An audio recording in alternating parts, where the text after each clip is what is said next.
to show love and to show compassion and understanding, and use that love and that compassion and that understanding, that moment where you meet them where they are, to show them that love of Christ, to show them at Christ, and pray with them and minister to them, and not just write them off as just another pawn in the grander scheme of things. And I just want to speak to that because, briefly, then I know we've got to move on. But if you are so wise and in tune about the new world order, okay, that's great. You got this in, you got this plug to where you know the happenings, great. Are you gonna stop it? Individually. Are you gonna stop? Do you have enough power to stop it? My guess is probably not. But you know what you do have enough power to? To let somebody know, hey, I'm sorry you're hurting. Tell me what you're going through. How can I help you? How can I pray for you? That you have the power to do. That you have the power to do. How can I pray for you? That's right. That's right. And so it's what if when people came to Jesus, because he's supposed to be our model, right? That he's the one that came and showed us how we should live. What if when people came to Jesus, when the man whose son uh, was bound and possessed, what if Jesus said, well, everybody has to die. People die every day. Everybody struggles. It's all part of the grand scheme of things. He didn't do that. He didn't do that for the man with the son who was demon possessed. He didn't do that for the what was the daughter of the Roman centurion. It was either his daughter or one of his servants, someone who was close to him. He didn't say people get sick all the time. He didn't say that. He met them right where they were. And if anybody has the right to say, "Oh, just fall back and just let this play out. I got this." If anybody has the right to say that, it's Jesus. And every time someone came to him who was hurting, every time someone came to him who was lost, every time someone came to him who was afraid, he met them right where they were on a one-to-one basis. And didn't dismiss their pain, didn't dismiss their agony, didn't dismiss their fear, didn't dismiss their hurt, didn't dismiss their illness, but he met them where they were. And if we going, like we said growing up, if we gonna ride under that flag, then we have to make sure that we all in. That we all in, because people are hurting. I want to talk about this one. What about black on black crime? What about black on black crime? The reason I chuckle at that is because that is a cop out that I hear a lot of white people say. And black people. And black people. And black people. But that comes from a place of whiteness. It comes from a place of white supremacy. And to think that just because you're black, you can't subscribe and practice white supremacy is false. You have some black white supremacists, believe it or not. And that's probably another message for another day. But that type of thinking is wrong on multiple levels. When we talk about, if you address police brutality and abuse of force that results in black men dying in police custody, the reason that is not even in the same conversation of black on black crime is because not every black person swore an oath to protect citizens, to uphold the law. When you have those who we have entrusted with rights outside of our inalienable rights, for the sake of maintaining the order that we agree to as citizens.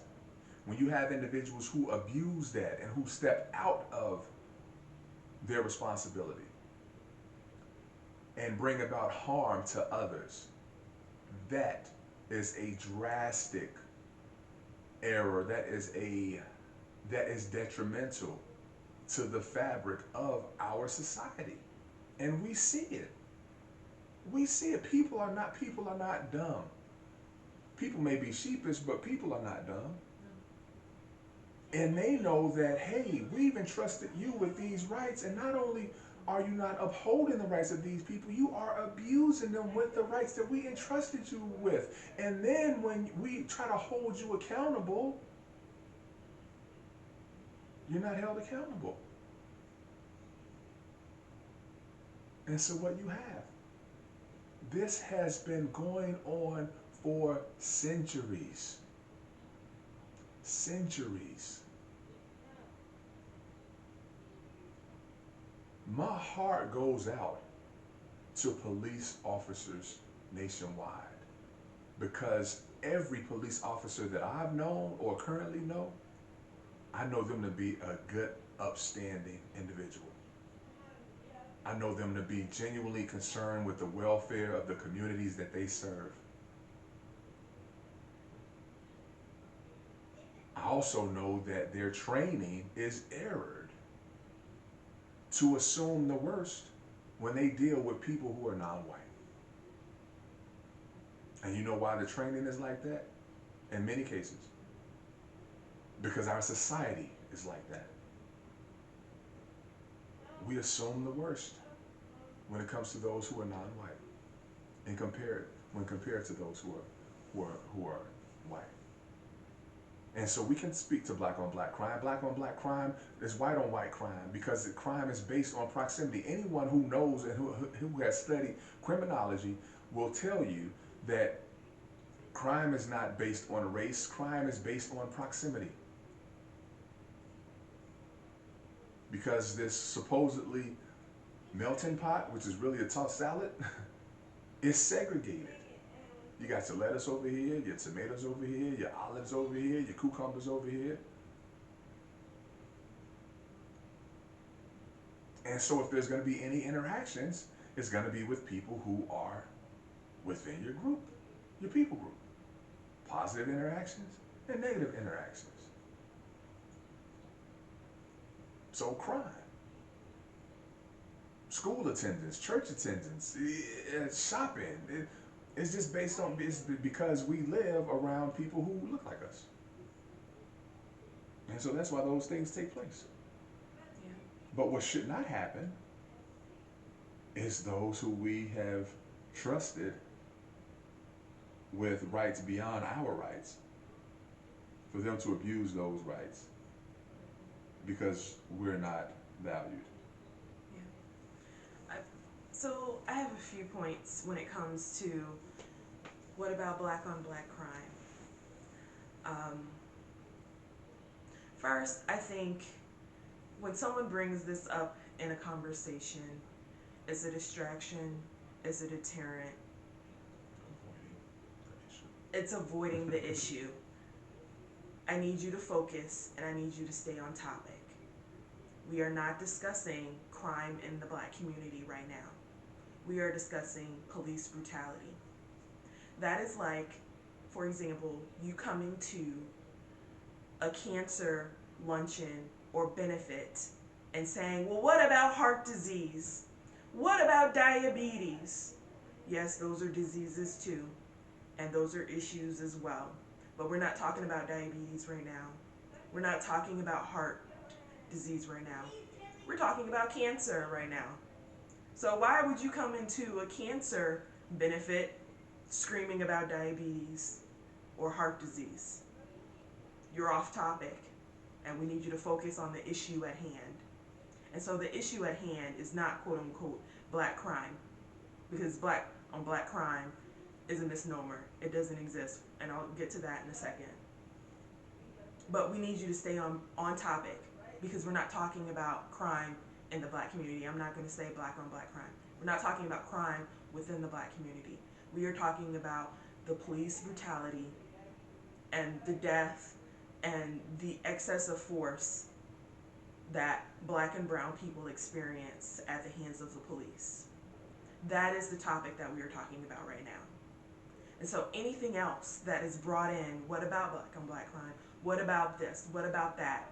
Is a deflection, is a distraction to get you off of the issue at hand so that you will be quiet. I just wanted to, because I don't want to lose this point, and you just made a great point. When people do that, when they bring in the whatabouts, nope, no.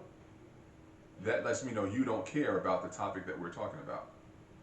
When I'm teaching in my class and someone brings up something that's off topic, you know what I have to do as a teacher to make sure that I get that lesson across? You bring them back. Bring their focus back to, we're not discussing that. That lets me know that you're not really interested in what we are discussing right now, which means that it doesn't really matter to you. Yes. Because if what we were discussing right now mattered to you, we will, instead of what if, it would be what can.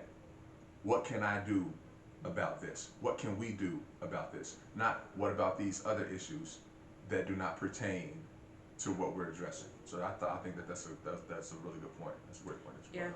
And I thought that was a great example, because when you are teaching someone in a classroom, or when you're having a discussion and someone goes on a tangent or goes off topic, whoever is facilitating that discussion or whoever is moderating that discussion, it's that person's job to bring them back in and to refocus them on the subject matter at hand. And so the subject matter at hand right now is police brutality. It has nothing to do with crime in the black community. And so I need you to stay on topic or get out of the discussion. Get out of the conversation, because you're not talking about what we're talking about.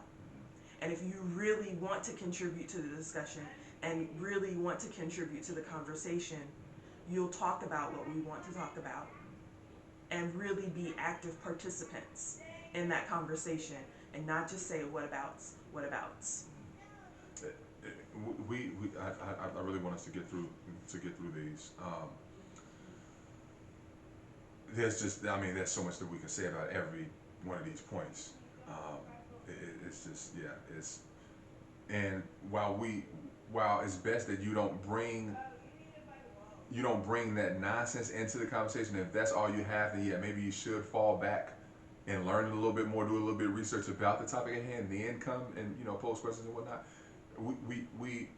We want you in the conversation, but we don't want you disrupting the conversation. We don't want you distracting from the conversation. Sometimes it is best to just listen. It's best to listen. But to close your eyes and plug your ears and hope that by the time I open my eyes and remove and uncover my ears, the problem will be gone away, that's childish. Kids do that. Kids do that. And so yes, and so we don't want to do that. We want to be mature. As many as are led by the Spirit of God, these are the sons, or literally these are the mature ones in God, and that's who we want to be. This next point: the weapons of our warfare are not carnal. I chuckle at that one too, because you're absolutely right. The weapons of our warfare are not carnal, but they're mighty through God for the pulling down of strongholds. Right? And we wrestle not against flesh and blood, but against principalities, powers, rulers, over darkness in the heavenly places. Yes. That is very, not very true. That is true. But you know what? We also live on planet Earth. And so while we wrestle spiritually, there is still a physical connection. There's a physical activity. There is a natural. The love that I have for my wife is not tangible. You can't see it. But there is a tangible way that I express my love for my wife. And if I had that tangible love, if all I held was that love, that spiritual love, because it comes from a spiritual place, if all I did was hold that for her and never express to her that tangible sense, that would be lacking. I would not be fulfilling my role as a husband. I would not be. Now, if all I did was go through the motions of love with her and didn't have that spiritual that would be even worse. But the point is that both have to be present. Both have to be present. Why? Because when you come into the kingdom of God is always dealing with people. That's the whole thing. That's the whole thing. Jesus became man for what? To show man how to live. He taught us how to pray, but he also taught us how to live. He taught us what to do, what to actually do. You see? Did Jesus not get upset with the money changers in the temple and physically force them out? Would you have told Jesus, well, Jesus, don't do that. You're wrong. We wrestle not against flesh and blood. That's a principality. Yes, you know what? That was a principality. But it also needed to be dealt with via a natural means. And the reason he could deal with it in the natural, because he had already dealt with it in the spirit. But we're not even dealing with it in the spirit. Because we're using scripture to absolve us from our responsibility. And what happens is that when we take that and twist that and do things like that, God's going to hold us accountable. God will hold us accountable. I believe it was James who said, when he was teaching about faith, Jesus' little brother, when he was teaching about faith, don't tell somebody, hey, when they come to you, when they inform you of their dire situation, don't tell them, I will pray for you and send them on their way. He said, don't do that when it is in your power to meet their need. Pray for them and meet their need. So that's a cop-out. That's a cop-out. And that doesn't matter what race you are. That is a cop-out. You're not wanting to meet people where they are. You know, we talk about the kingdom of heaven being violent and violent taken by force and all of that. And that is very, very true. Jesus taught that. I don't want to say that's very true as if there's a scale of truthfulness or some sort of degree of truthfulness. No, it is true. It either is true or it isn't. That is true. But you know what else is true in addition to that? Go into all the world and preach the gospel. Why didn't he just leave those who were in the upper room praying? Since the warfare is spiritual, you ain't got to go and preach nothing. Just go up there and pray. Just pray. That's all you got to do. Just pray. You ain't got to do nothing. Just pray. No. Pray and go. Yeah. Believe and do. Faith and works. Yeah.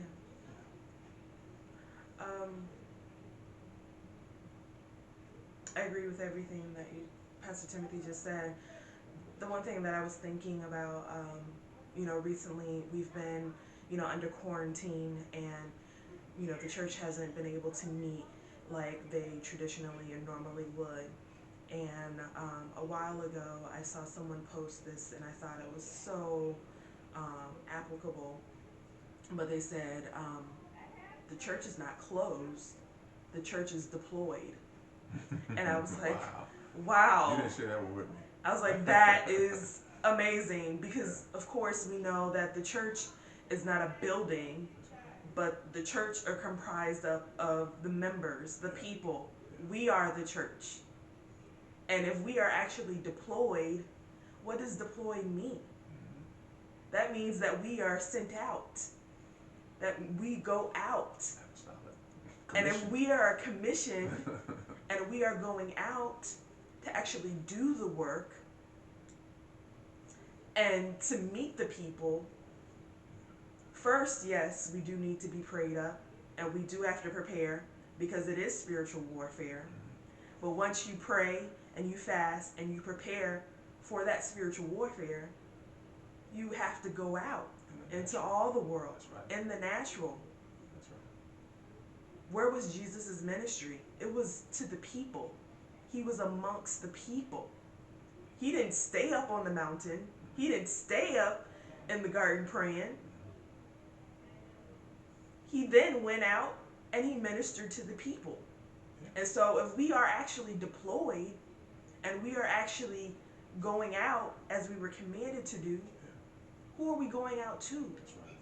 We're going out to the people. That's right. And what is going on with the people right now?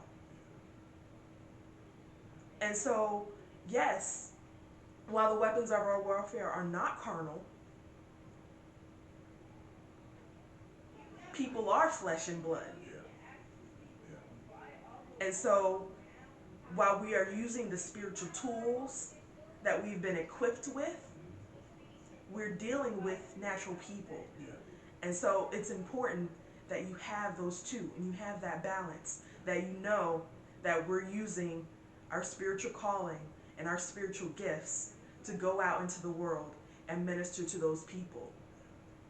And so if you see people, again, to Pastor Timothy's point, if you see people with a need, they're saying, I'm hungry, they're saying, I'm thirsty, and you say, I will pray for you.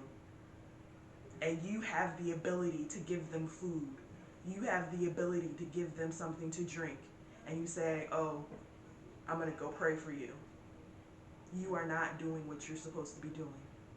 Pray for them, yes. Continue to intercede for them, yes. Continue in spiritual warfare, yes. But also meet that need. And people are crying out from their need right now.